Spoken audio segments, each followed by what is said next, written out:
ఈ సింగరేణి వ్యవస్థని సంస్థని అట్లాగే సింగరేణి కాలరీస్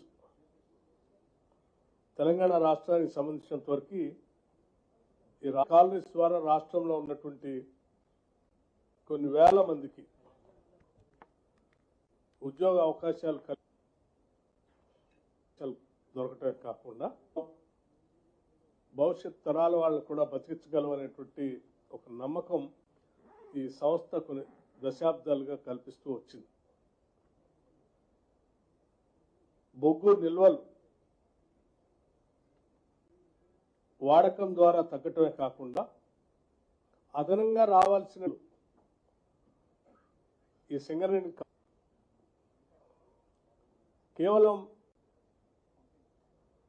సింగరేణి వ్యవస్థని ఇతర మినరల్స్కి తద్వారా ఎనర్జీకి సంబంధించినటువంటి శక్తిని అందించే కోల్ని మనం ఒక బ్లాక్ గోల్డ్గా భావించేటువంటి కోల్ని ఈ సింగరేణి సంస్థ ద్వారా అనేక సంస్థలకి పంపిణీ చేసి తద్వారా ఈ పరిసర ప్రాంతాల్లో నివాసం ఉంటున్నటువంటి కుటుంబాలకి ఉపాధి ఉద్యోగ అవకాశాలు రెండు కల్పించడం కోసం పెద్ద ఎత్తున ముందుకు పోవాలనేటువంటి ఆలోచనతో ఈరోజు వాస్తవ విషయాల్ని తీసుకోవాల్సిన చర్యల్ని మీ ద్వారా రాష్ట్ర ప్రజలకి కార్మికులు కూడా తెలియజెప్పాలనే ఆలోచనతో సమావేశాన్ని ఏర్పాటు చేయడం జరిగింది.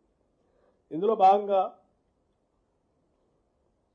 ఒక శుభవార్త ఏమిటంటే కాపర్ అండ్ గోల్డ్ సంబంధించి కర్ణాటకలో జరిగినటువంటి ఇది రాయచూర్ దేవదుర్గ సిస్ట్ బెల్ట్ కర్ణాటక ఈ ప్రాంతంలో జరిగినటువంటి ఆక్షన్లో సింగరేణి పాల్గొనటం వల్ల ఇది సింగరేణికి award. Singareni collieries copper gold mining సంబంధించినటువంటి దాంట్లో ఎక్స్ప్లోరేషన్ లైసెన్స్ పొందిందని చెప్పడానికి సంతోషిస్తూ ఉన్నాం. 37.75%తో ఈ సింగరేణి కాలరీస్ ఈ ఎక్స్ప్లోరేషన్ లైసెన్స్ పొందడం జరిగింది. అంటే భవిష్యత్తులో ఈ రాయచూర్ దేవదుర్గ సిస్ట్ బెల్ట్లో కాపర్ గోల్డ్ సంబంధించి భవిష్యత్తులో ఎవరు మైనింగ్ చేసినా సింగరేణి కాలరీస్కి 37.75% ఈ మైన్ ఉన్నంత కాలం వాటాగా వస్తుంది. తద్వారా సింగరేణి పెద్ద ఎత్తున లాభపడుతుందని కూడా మీ అందరికీ మనం చేస్తూ ఉన్నాం. అమ్మా yes the mineral also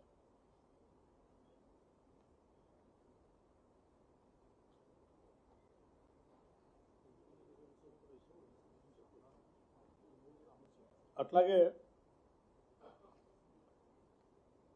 కేవలం ఇదే కాకుండా భవిష్యత్తులో ఇంకా ఇతర క్రిటికల్ మినరల్స్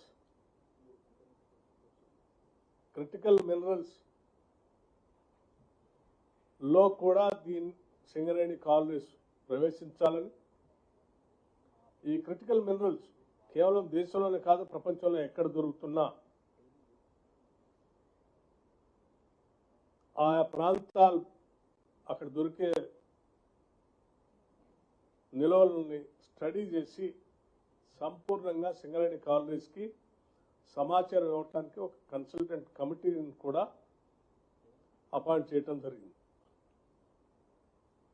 ఈ కమిటీ సీరియస్గా ఈ దేశంలో కాదు ప్రపంచంలో దొరికేటువంటి మినరల్స్, తద్వారా వచ్చేటువంటి లాభాలు, దాని ద్వారా వచ్చేటువంటి ఉపాధి అవకాశాలు వీటన్నిటిపైన కూడా స్టడీ చేసి సమగ్రమైన రిపోర్ట్ ఇచ్చిన తర్వాత సింగరేణి కాలరీస్ దానిలో కూడా ప్రవేశిస్తుందని చెప్పి మీ అందరికీ తెలియజేస్తా ఉన్నాం.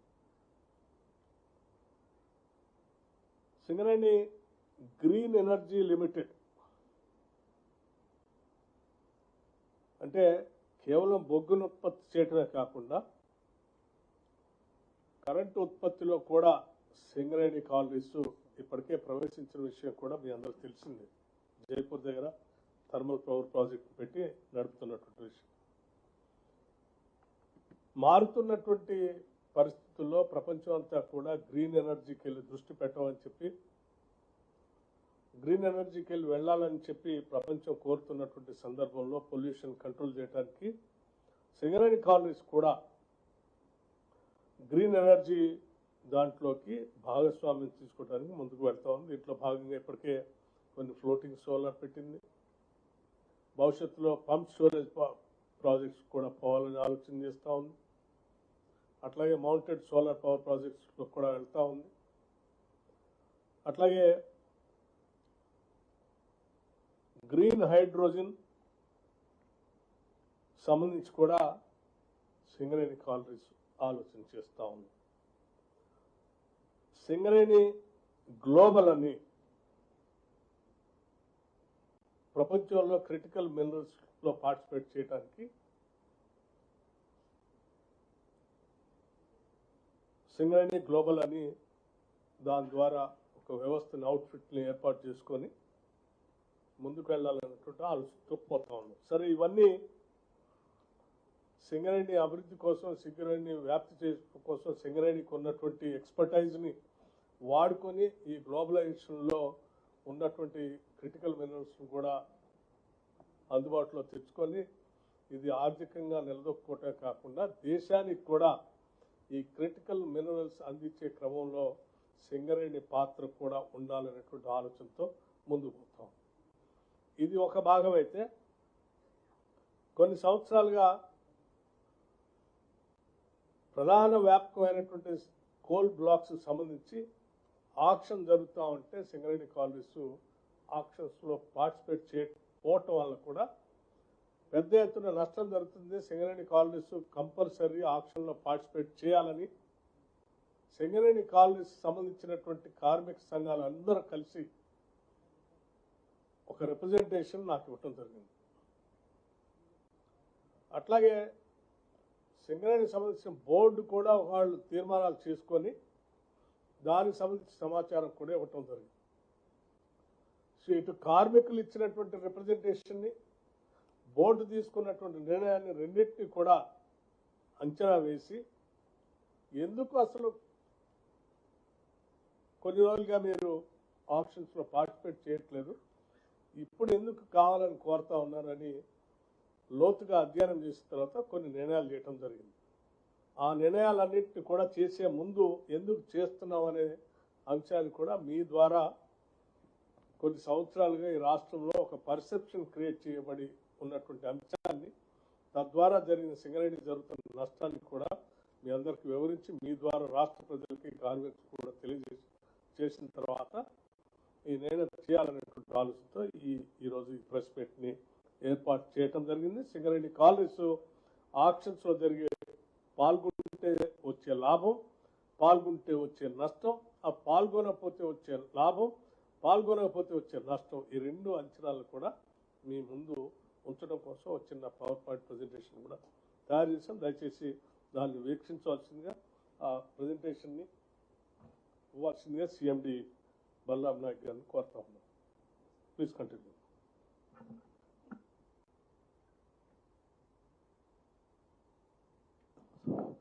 సో సింగరేణి సంస్థ తరఫున గౌరవ ఉప ముఖ్యమంత్రి వారికి ధన్యవాదాలు. వారి విలువైన సమయాన్ని వెచ్చించి ఒక ప్రెస్ మీట్ పెట్టడం అనేది సింగరేణి చరిత్రలో ఒక మలుపుగా తీసుకోవచ్చు. అలాగే ఈ కార్యక్రమానికి విచ్చేసిన సింగరేణి డైరెక్టర్లు, ఐఎన్టీసీ నాయకులు జనప్రసాద్ గారు, సీనియర్ అధికారులు, అలాగే ప్రింట్ అండ్ ఎలక్ట్రానిక్ మీడియా మిత్రులు అందరికీ నమస్తే.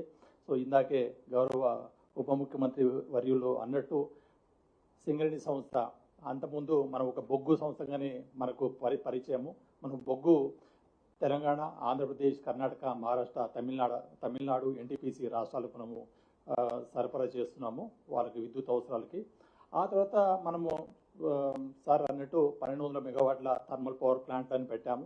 దాంతోపాటు 800 మెగావాట్ల పవర్ ప్లాంట్కి ఇంకోటి మనం ఇమ్మీడియట్గా మనకు అవార్డు చేసి ఉన్నాము.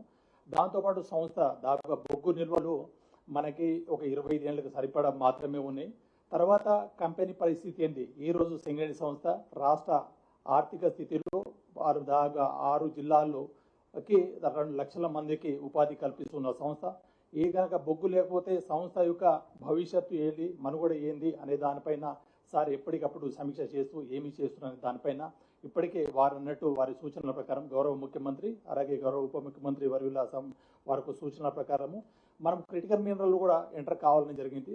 దాంతోపాటు ఎంత ప్రోగ్రెస్ చేశామంటే ఎప్పుడప్పుడు మనము డిప్యూటీ సీఎం సార్ మనకి చెప్పడం వల్ల ఇప్పటికే డిలైట్ అనే సంస్థని మనము ఒక కన్సల్టెంట్గా పెట్టుకున్నాము. వారు క్రిటికల్ మినరల్లో దేశంలో విదేశాల్లో ఉన్న బ్లాక్ల పైన అధ్యయనం చేసి మనకి ఎప్పుడప్పుడు సమాచారం ఇస్తుంటారు. దాంతోపాటు పీడబ్ల్యూసీ అనే సంస్థ కూడా రెన్యూవబుల్ ఎనర్జీ అంటే సోలార్లో కానీ బ్యాటరీ ఎనర్జీ సోలార్ సిస్టంలో కానీ సిఎన్ఏ కన్సూమర్స్ కానీ పంపుల స్టోరేజ్ సిస్టంలో కానీ విండ్ ఎనర్జీలో కావాల్సిన మొత్తం అధ్యయనం చేసి సంస్థకు వాళ్ళు రిపోర్ట్ సమర్పిస్తుంటారు. అదే రిపోర్ట్ని మేము ప్రిన్సిపల్ ఎనర్జీ అలాగే ప్రభుత్వం దృష్టికి డిప్యూటీ సీఎం గారి దృష్టికి తీసుకెళ్లి దానిపైన ముందుకు వెళ్తున్నాము. ఆ విధంగా చూస్తే సింగరేణి సంస్థ అనేక రంగాల్లో మేము ముందుకు వెళ్తున్నాము. దాంతోపాటు 19 ఆగస్టు రోజు మనకి కర్ణాటక దేవదుర్గలో గోల్డ్ అండ్ కాపర్ మైన్ మనకి అలాట్ అయింది. ఇందాక అన్నట్టు మనకు వాళ్ళకు రాయల్టీ పే దాంట్లో 37% మనకి ఎప్పుడు ప్రీమియం వస్తూ ఉంటుంది ఆ బొగ్గు ఆ గని ఉన్నంత వరకు. దాంతోపాటు అక్కడ కూడా పొటెన్షియల్ రిజర్వ్స్ కూడా ఉన్నాయి. దాన్ని కొంత టైం తీసుకొని ఆనరబుల్ డిప్యూటీ సీఎం కూడా అక్కడ విజిట్ చేస్తారు. ఇప్పుడు మనము ఈ బొగ్గు బ్లాక్ల వేలం అనే అంశము అనేక సంవత్సరాలుగా నానుతూ ఉంది. అండ్ ఇది కంపెనీకి ఎట్లా అఫెక్ట్ చేసింది మనం పాల్గొనకపోవడం అనేది దీనిపైన కొంత ప్రజెంటేషన్ మీకు ఇవాళ ఇవ్వబోతున్నాము. సో బొగ్గు బ్లాక్ల వేలం ఎందుకు నిర్వహిస్తున్నారు, దీనికి ఏంది?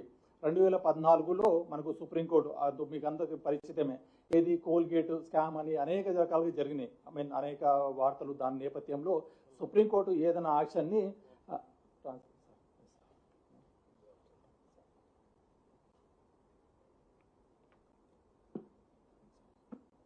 సింప్లిఫై చేసి చెప్తాం. చాలా మందికి సింగరేణి ఏరియాలో ఉన్నటువంటి కోల్ బ్లాక్స్ సింగరేణికే కేటాయించాలి కదా, తెలంగాణలో ఉన్న కోల్ బ్లాక్స్ అని తెలంగాణలో సింగరేణికి కేటాయించాలి కదా. ఇది అనాదిగా మనకు వస్తున్నటువంటి ప్రాక్టీస్ కదా. ఇప్పుడు ఎందుకు సడన్గా ఆక్షన్ పెట్టి కేంద్రం ఆక్షన్ పెట్టడం ఎందుకు, రాష్ట్రం ఎందుకు పాల్గొనటం అని ఒక పర్సెప్షన్ తీసుకొని వచ్చి డిస్కషన్ జరిగింది. దీంట్లో ఏంటంటే సుప్రీంకోర్టు ఇచ్చినటువంటి డైరెక్షన్ మేరకు దేశంలో ఉన్నటువంటి మినరల్స్ సంబంధించి అన్నిటిని కూడా బ్లాక్స్ ఆక్షన్ చేయాలి. ఆక్షన్ ద్వారానే ఎవరికైనా అలాట్మెంట్ చేయాలి. ఇదర్ పబ్లిక్ సెక్టర్ అండర్టేకింగ్స్ కానీ ప్రైవేట్ వాళ్ళకి కానీ అందరికీ ఆక్షన్ ద్వారానే కేటాయించాలి. రైట్. ఈ ఆక్షన్ ద్వారా కేటాయిస్తే ఆక్షన్లో పార్టిసిపేట్ చేస్తే సింగరేణికి జరిగే నష్టం ఏంటి, లాభం ఏంటి, రాష్ట్రానికి జరిగే నష్టం ఏంటి, లాభం ఏంటి, అట్లా కేంద్రానికి వచ్చే లాభం ఏంటి, నష్టం ఏంటి. మనకు ఆటోమేటిక్గా రావాల్సిన దాన్ని రాకుండా కేంద్రం ఆక్షన్ చేస్తూ ఉంటే మనకు వచ్చే ఇన్కమ్ ఏమైనా కేంద్రానికి పోతుందేమో అనేటువంటి ఆలోచన, నమ్మకం, ఒక రకమైన అభిప్రాయం చాలా సంవత్సరాలు చాలా మందికి ఉంది. సో నేను కూడా చాలా లోతుగా దాని మీద అధ్యయనం చేసిన తర్వాత అర్థమైంది ఏంటంటే ఈ ఆక్షన్ ద్వారా వచ్చే రాయల్టీ కేవలం ఆ రెస్పెక్టివ్ స్టేట్స్కే పోతుంది. ఎక్కడ కూడా సెంట్రల్ గవర్నమెంట్కి పోయేది లేదు రాయల్టీ. ఆక్షన్లో సింగరేణి కాలనీస్ పాల్గొంటే సింగరేణి కాలనీస్కి కోల్ బ్లాక్ వస్తుంది అంటే కేంద్రానికా రాష్ట్ర సింగరేణికా ఆ ప్రైవేట్ వ్యక్తులకా అని ఆలోచన చేస్తే ఆ లాభం సింగరేణికి కాదు, చేస్తే ఆ లాభం సింగరేణికి కాదు, కేంద్రానికి కాదు, కొన్ని ప్రైవేటు వ్యక్తులకి కోల్ బ్లాక్స్ పోవటం ద్వారా వాళ్ళకి మేలు జరుగుతుంది. సో దీనివల్ల సాధించింది ఏంటంటే ప్రైవేటు వ్యక్తులకి 2 కోల్ బ్లాక్స్ వాళ్ళు పొందేటట్టుగా చేయటం, సింగరేణికి రావాల్సిన కోల్ బ్లాక్స్ రాకుండా చేసుకోవటం. ఇది జరిగినటువంటి వాస్తవం. సో అందుకోసమే అసలు మొత్తం ప్రజలకు తెలియాలనేటువంటి ఆలోచనతోనే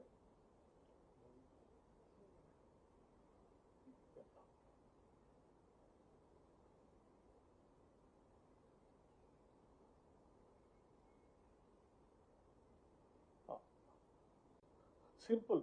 వేలంపాట ద్వారా బొగ్గు బ్లాకులు పొందితే లాభం ఉందా? ఉంటే ఎవరికి ప్రయోజనం? సింగరేణికి ప్రయోజనం, రాష్ట్ర ప్రభుత్వానికి ఆదాయం. కేంద్ర ప్రభుత్వానికి వచ్చే అదనపు ఆదాయం ఏమైనా ఉందంటే ఏమీ ఉండదు. సింగరేణికి ఎటువంటి ప్రయోజనం? సింగరేణి ప్రస్తుత సంవత్సరం 38 గనుల్లో బొగ్గు ఉత్పత్తి చేస్తుంది. వీటిలో 10 గనులు రానున్న 5 ఏళ్లలో మూతపడిపోతా ఉంది. అవి మూతపడితే కొత్త బ్లాకులు రాకపోతే సింగరేణికి నష్టం. కాబట్టి ఆక్షన్లో పార్టిసిపేట్ చేస్తే మూసేసినటువంటి బ్లాకులకి కంపల్సరీగా కొత్త బ్లాకులు తెచ్చుకుంటే తప్ప బొగ్గు కానీ ఉద్యోగస్తులు ఉద్యోగాలు కానీ ఉండవు. కాబట్టి సింగరేణికి లాభం.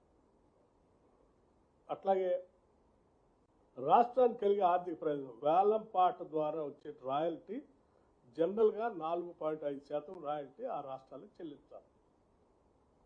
సో ఇప్పుడు ఆక్షన్లో పార్టిసిపేట్ చేస్తే సింగరేణికి నష్టం, ఎవరు పార్టిసిపేట్ చేయొద్దని చెప్పారు.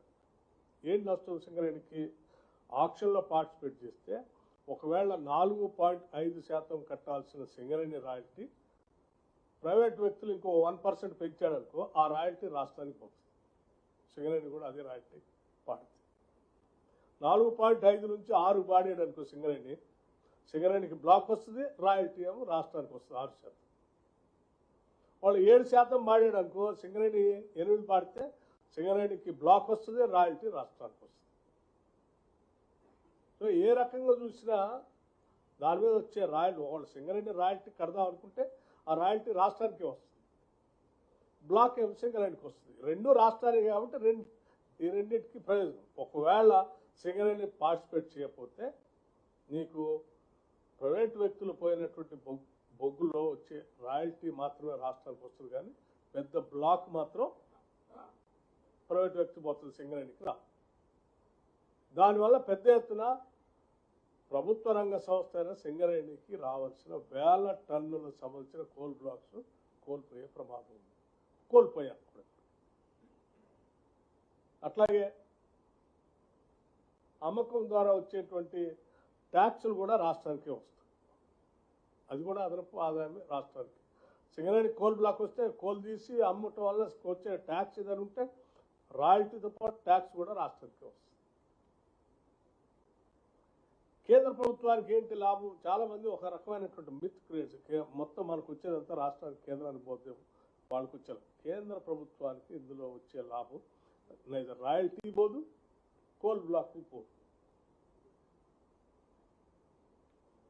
కాబట్టి రాష్ట్రం నష్టపోయేది, సింగరేణి నష్టపోయేది ఏమీ లేదు. దీంట్లో ఆప్షన్ ద్వారా పార్టిసిపేట్ చేస్తే ఆ 2 వస్తాయి, పార్టిసిపేట్ చేయకపోతే 2 పోతాయి. వేలంపాటలో సింగరేణి పాల్గొనకపోతే జరిగే నష్టం ఏంటి? నష్టం ఏంటంటే ఆల్రెడీ ఇప్పటికి ఒకసారి పాల్గొనకపోతే సత్తుపల్లి, కోయగూడ ఓపెన్ కాస్ట్ బ్లాకులు ఇప్పటికే నష్టపోయింది. ఎవరు పోయినాయి? ఎవరు పోయినాయి అంటే 2 ప్రైవేటు వ్యక్తుల సంస్థలకు పోయింది. ఆ వ్యక్తులు ఎవరో, సంస్థలు ఎవరో మనం పాల్గొనకుండా ఇండైరెక్ట్గా వాళ్ళకు ఉపయోగపడేట్టుగా ఎందుకు చేయాల్సి వచ్చిందో లోతుగా అధ్యయనం చేస్తే అందరికీ అర్థమవుతుంది. ఇవాళ కూడా రేపు పొద్దున ఆక్షన్ జరిగితే మన రాష్ట్రంలో మనం పాల్గొనకుండా ఉంటే పెద్దల సంబంధించిన సంస్థలకి పోయేటట్టుగా మనం మార్గాన్ని సుగమం చేయటం తప్ప రాష్ట్రానికి కానీ సింగరేణి కానీ వచ్చే లాభం లేదు. ఇప్పటికి కూడా వాళ్ళు తీసుకున్నటువంటి సత్తుపల్లి, కోయగూడెం ఓపెన్ కాస్ట్ బ్లాకులు ఆ ప్రైవేట్ వ్యక్తి చేతుల్లోకి పోయినాయి. ఇంతవరకు వాళ్ళు చేయలేకపోయారు, అయినా కానీ వాళ్ళ దగ్గర ఉంది. ఇది 2 బ్లాకుల వల్ల దాదాపు ఈ రాష్ట్రానికి సుమారు 60,000 కోట్ల రూపాయల రెవెన్యూ, తద్వారా 15,000 కోట్ల రూపాయల లాభాలు కోల్పోయినట్టయితే. కేవలం 2 బ్లాకులు మనం పార్టిసిపేట్ చేయకపోతే, పార్టిసిపేట్ చేసి ఉంటే ఇంత ఆదాయము, ఇన్ని రూపాయల లాభాలు కూడా వచ్చాయి, రెవెన్యూ ప్లస్ ప్రాఫిట్. అట్లాగే సింగరేణి పాల్గొనకపోవటం అంటే పరోక్షంగా ప్రైవేట్ సంస్థలకి సింగరేణి ప్రాంత బొగ్గు అప్పచెప్తారు. సింగరేణి వేలంలో పాల్గొనటం వల్ల ప్రయోజనాలు: సింగరేణి సంస్థ కొత్త బొగ్గు బ్లాకులు పొందగలుగుతుంది. సుస్థిర బొగ్గు ఉత్పత్తికి కొత్త బ్లాకులు ఎంతో ఉపయోగపడతాయి.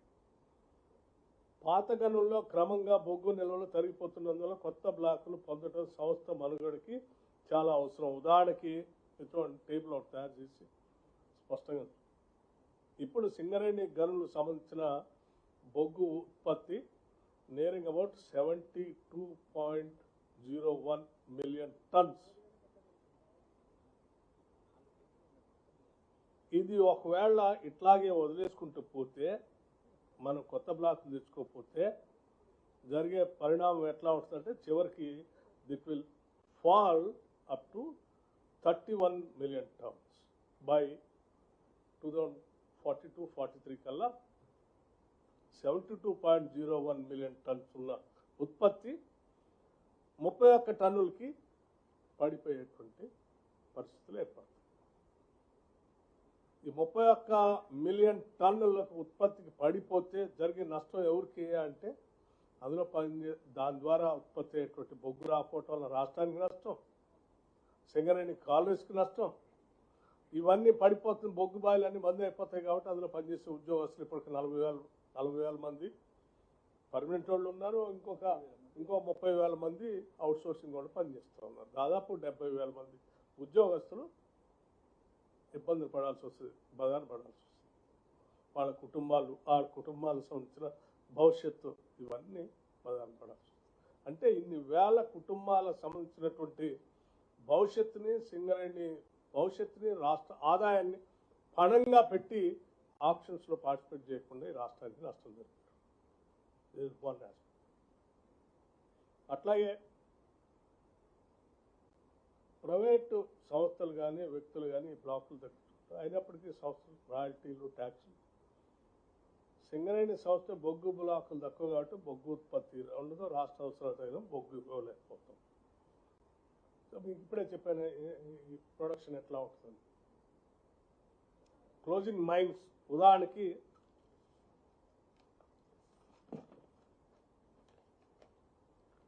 ఇయర్ 2024-25 కల్లా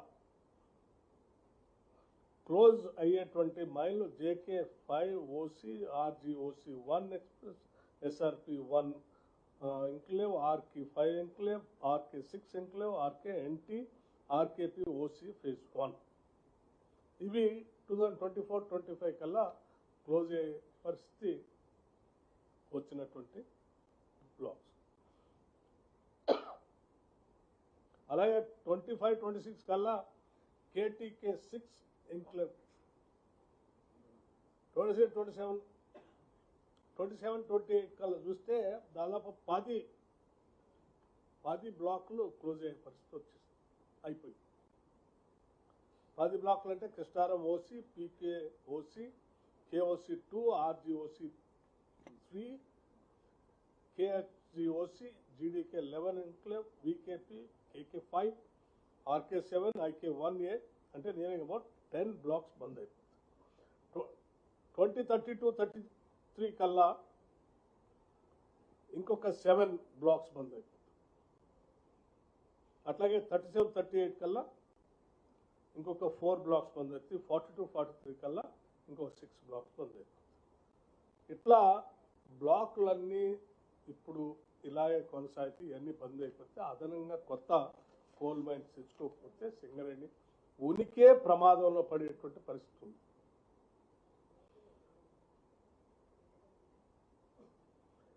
ఉదాహరణకి మన సింగరేణి ఒక్కటేనా, దేశంలో ఇతర ప్రభుత్వ రంగ సంస్థలు చాలా ఉన్నాయి కదా. ఏమున్నాయి? కోల్ ఇండియా ఉంది, NTPC ఉంది, Tamil Nadu Genco, SLC, Andhra Pradesh mineral corporation, Assam mineral, Gujarat mineral development corporation. ఇప్పటి వరకు దాదాపు 109 బొగ్గు బ్లాకులకు వివిధ ప్రభుత్వ ప్రైవేట్ సంస్థలు వేలం పాట పాడి ఇవన్నీ దక్కించుకున్నాయి. సో దేశంలో ఉన్నటువంటి ప్రభుత్వ రంగ సంస్థలు ఆక్షన్ పెట్టే సమయంలో వాళ్ళు అలర్ట్గా ఉండి అందులో పాల్గొని ఇన్ని 109 బ్లాకులు వాళ్ళు పొందితే సింగరేణి కాలనీస్ ఒక్క బ్లాక్ కూడా పొందలేదు. Who's at loss? రాష్ట్రము సింగరేణి.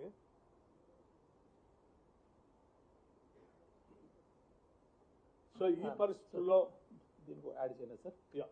ఈ పరిస్థితుల్లో ఈ పరిస్థితుల్లో ఈ వాస్తవ విషయాలన్నీ ప్రజలకు తెలియజెప్పి కార్మికులకి ప్రజలకి ఈ రాజకీయ కొన్ని భ్రమలు సృష్టించి ఆ భ్రమల్లోంచి భావోద్రేకాలు సృష్టించి ఆ భావోద్రేకాల నుంచి మనకు కావాల్సిన వ్యక్తులకి లాభం కలిగేటట్టు చేసి అంతిమంగా రాష్ట్రాన్ని సింగరేణి నష్టపరిచినటువంటి పరిస్థితులు గత కొన్ని సంవత్సరాలుగా మనం చూసాం. సో దీన్ని లోతుగా అధ్యయనం చేసిన జరిగిన నష్టం ఏంటో అంచనాలు వేసిన తర్వాత ఇది పొరపాటు, రాష్ట్ర ప్రయోజనాలు, ఈ సింగరేణి ప్రయోజనాలు, కార్మికుల ప్రయోజనాలు కాపాడాల్సిన బాధ్యత ఈ ప్రభుత్వం పైన ఉంది. ఈ భ్రమలను సృష్టించినటువంటి వాళ్ళకి, ఆ భ్రమల్లో పడినటువంటి వాళ్ళకి వాస్తవ విషయాలు చెప్పి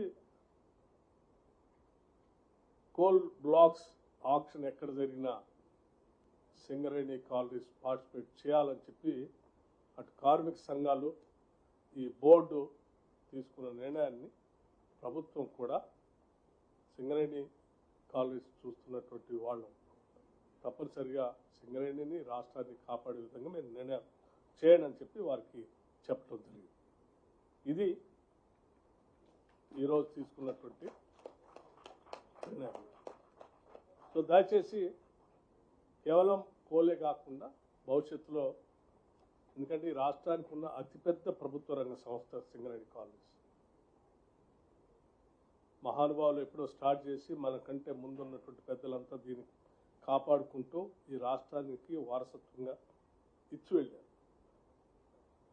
అటువంటి దాన్ని తిరిగి కాపాడి ఆర్థికంగా హెల్తీగా తయారు చేసి భవిష్యత్ తరాలకు అందించాల్సిన బాధ్యత కూడా ఈ రాష్ట్ర ప్రభుత్వం పైన ఉన్నది. అందుకే రాష్ట్ర ముఖ్యమంత్రి రేవంత్ రెడ్డి గారు, ఈ క్యాబినెట్, ఈ రాష్ట్ర ప్రభుత్వం ప్రజల కోసం రాష్ట్ర ప్రభుత్వం ఈ ప్రజల ఆస్తుల్ని కాపాడి పెంచే దాంట్లో ఒక విధానపరమైన నిర్ణయం తీసుకోవాలని ఆలోచన చేసి మీ ముందు పెట్టారు. Thank you. కోల్ బ్లాక్స్తో పాటు మిగతా వాటికి మీకు చెప్పినట్టుగా మిగతా మినరల్స్లో కూడా ఎక్స్పెండ్ అవుతుంది. Thank you.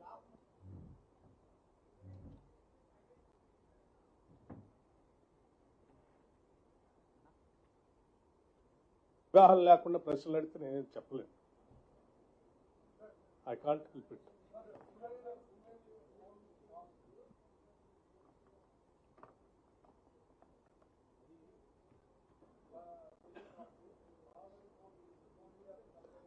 I'll come out with the statistics. అదొక సపరేట్ సబ్జెక్ట్. ఈరోజు ఈ రాష్ట్రంలో లేకపోయాం, స్కేల్అప్ చేయలేకపోయినాము. దేనికంటే కారణం మనం బొగ్గు గనులు మనం పార్టిసిపేట్ చేయకపోవడము. దాదాపు మీకు తెలిసిందే, చారిత్రకంగా చూస్తే దాదాపు 66 బొగ్గు గనులు ఉండే ఈరోజు 40కి వచ్చింది. నెక్స్ట్ 5 ఏళ్ళలో 10 బొగ్గు గనులు క్లోజ్ అవుతున్నాయి. ఇంకో 10 ఏళ్ళలో చూస్తే మొత్తం క్లోజ్ అయ్యి మనకు మిగిలేవి 3-4 బొగ్గు గనుల కంటే ఎక్కువ లేవు. ఫర్ ఎగ్జాంపుల్ ఇప్పుడు మణుగూరు ఏరియా చూసుకుంటే మనకు GM అక్కడ ఒక 3-4 వేల మంది కార్మికులు, అధికారులు అందరూ పనిచేస్తున్నారు. అక్కడ కనుక ఇప్పుడు ఉన్న ఓసీలన్నీ కూడా 6 ఏళ్లకి ఓసీలు అక్కడ కోల్ బ్లాక్స్ అనేది ఉండనే ఉండదు. ఒకటి చిన్న యూజీ మైన్ ఉంది, అది కూడా ప్రొడక్షన్ 500-600 కంటే ఎక్కువ రావట్లేదు. సో మణుగూరు ఏరియా అనేది ఉండనే ఉండదు. అంటే 5,000 మంది కుటుంబాలు, కార్మికులు, మనకు కోల్ హ్యాండింగ్ ప్లాంట్, కాలనీస్, మన ఆఫీసెస్, వర్క్ షాప్స్ అలాంటివి ఉండనే ఉండవు మణుగూరు ఏరియా పరిస్థితి. అలాగే రామగుండం 1 ఏరియా పరిస్థితి, అట్లే RG2, RG3 ఏరియా, అటు బెల్లంపల్లి ఏరియా, అటు మందంబరిలో ఈరోజు మనకు 20-30 వేల ప్రొడక్షన్ వచ్చేది, ఈరోజు 10,000 పడిపోయింది. అక్కడ ఉన్న ఓసీస్ అనిపోయినాయి. ఏదో కోయిస్ ఉంది. అండ్ ఇప్పుడు ఉన్న కూడా ఓసీస్ కూడా మనకు వర్జిన్ మైన్స్ ఏవి లేవు. యూజీ మైన్లీ అండర్ గ్రౌండ్ మైన్ని మనం కన్వర్షన్ చేసిన ఓసీలో కన్వర్ట్ చేయడం వల్ల బొగ్గుని మనకు కాస్ట్ ఆఫ్ ప్రొడక్షన్ పెరగడము, మన ఉత్పత్తి తక్కువ ఉండడం అనేది అవుతుంది. అలాగే NTPC కూడా దాదాపు 200 మిలియన్ల బొగ్గు బ్లాక్లను వాళ్ళు తీసేసుకున్నారు. నైవేలి లిగ్నైట్ కార్పొరేషన్ వాళ్ళు లిగ్నైట్ అని ఉండేటోళ్ళు వాళ్ళు కూడా 5-6 బ్లాక్ను తీసుకొని ఒక 60 మిలియన్ టన్నుల బొగ్గు రిజర్వ్ ఉన్న బ్లాక్ను తీసుకున్నారు. మనం సింగరేణి కోల్ బ్లాక్లో పార్టిసిపేట్ చేయడం వల్ల మన స్కేలప్ చేయకపోవడం, మళ్ళీ కావాలంటే మనకి ఎంప్లాయ్మెంట్ కావాలి, ఈవెన్ కావాలనేది మనకు రెగ్యులర్గా జరుగుతున్న విషయమే. నిజంగా ఈ బ్లాక్లో నిజంగా మనకి ఏమి ప్రాబ్లం ఉందంటే దాదాపు 500 బ్లాకుల వరకు వివిధ రాష్ట్రాల్లో 500 బ్లాకులు మేజర్ మినరల్స్ అన్ని కూడా రాష్ట్ర ప్రభుత్వాలు వేలం వేశాయి. ఇదేదో ఈరోజు సింగరేణి సంస్థ బొగ్గులు వేలంలో పాల్గొడుతుందా, ఏదో నేరమో తప్పు చేస్తుందా, లేదు, కానే కాదు. దాదాపు 500 బ్లాకులు చూస్తే మీరు ఆంధ్రప్రదేశ్ ప్రభుత్వము వేలం వేసింది మనకు డిఫరెంట్ మైన్స్. ఒక్కడి మీరు చూస్తే semi precious stone, iron ore, manganese, gold, manganese, ఆ తర్వాత ఐరన్ ఓర్, అలాంటివన్నీ కూడా దాదాపు ఆంధ్రప్రదేశ్ రాష్ట్రంలోనే దాదాపుగా 29 బ్లాకు. అస్సాం చూస్తే 5 బ్లాకులు, అస్సాంలో లైమ్ స్టోను, ఆ తర్వాత Chhattisgarh gold stone, lime stone, bauxite, అలాగే అసోసియేట్ మినరల్స్ ఛత్తీస్గఢ్లో. తర్వాత వచ్చేస్తే గుజరాత్లో కూడా లైమ్ స్టోను, బాక్సైట్ మన ఇండియాలో ఉన్నవన్నీ.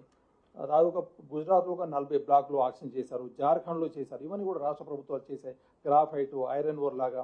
అలాగే అన్ని కర్ణాటకలో కానీ మనకు మధ్యప్రదేశ్లో కానీ అన్నీ కూడా ఆక్షన్ ప్రాసెస్ జరుగుతూనే ఉన్నాయి. ఇప్పుడే కాదు, 2022లో ఇక్కడ కూడా మనకు రాష్ట్ర ప్రభుత్వం ఒక జియో జారీ చేసిన విషయం మీకు అందరికీ తెలిసిందే.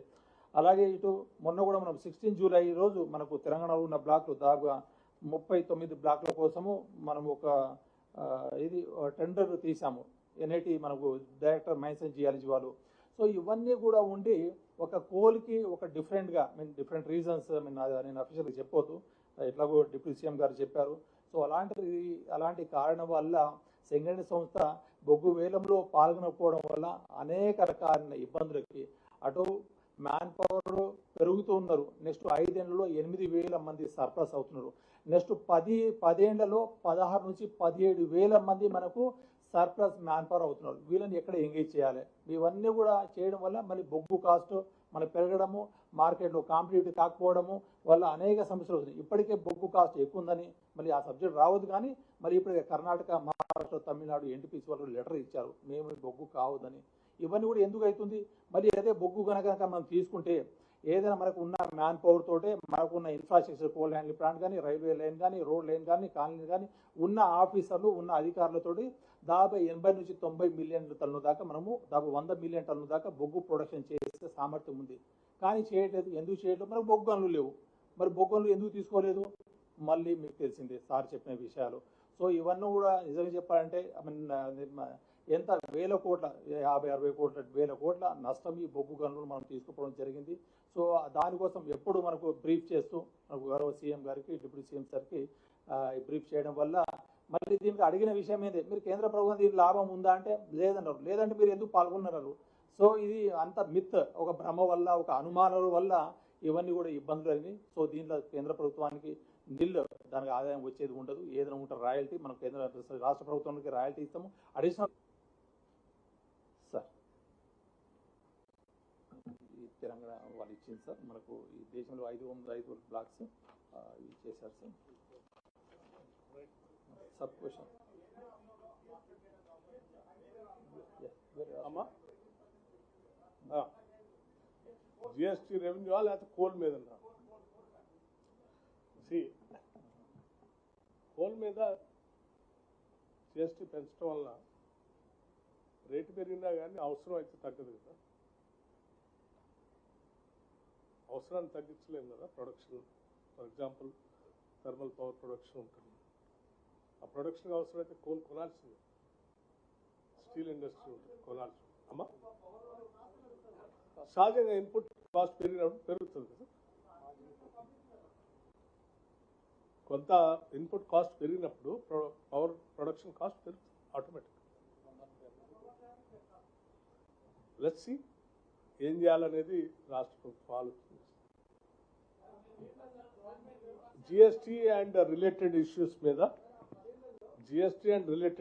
మీద సమగ్రంగా 16th ప్రెస్ అటాచ్ చేస్తాం.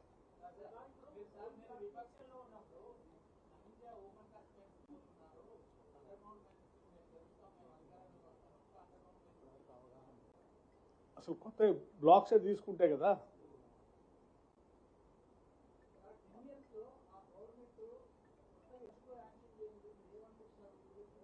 నేను I made it very clear. Starting ఆద్యంతం చెప్పింది ఏంటంటే అందులో పార్టిసిపేట్ చేయకపోవటం వల్ల రాష్ట్రానికి అటు సింగరేణికి రాకుండా కొద్దిమంది ప్రైవేటు వ్యవస్థలకి సంస్థలకు ఉపయోగపడేటట్టుగా చేసిన ప్రక్రియలానే కనపడుతుంది. అవి ఆ పార్టిసిపేట్ చేసి పొందినటువంటి వాళ్ళు మీకు ఆ 2 పేర్లు చదివి వినిపించాను కదండి అక్క. ఆ కంపెనీ ఆనాటి పాలకులు సింపుల్ విధానపరమైన నిర్ణయాలు తీసుకునేది సహజంగా అయితే పాలకులు.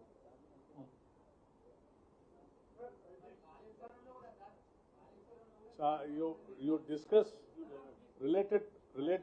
See, this is my dear friend, this is a very serious subject. I want it is to be understood by each and everybody seriously. కొంచెం ఈ వాస్తవ విషయాలన్నీ సక్రమంగా ఈరోజు అర్థం చేసుకోనండి. మీరు అడిగిన ప్రశ్నకు నేను రేపు ఎల్లుండి కూడా ఇక్కడే అందుబాటులో ఉంటాను చెప్తాను. Thank you.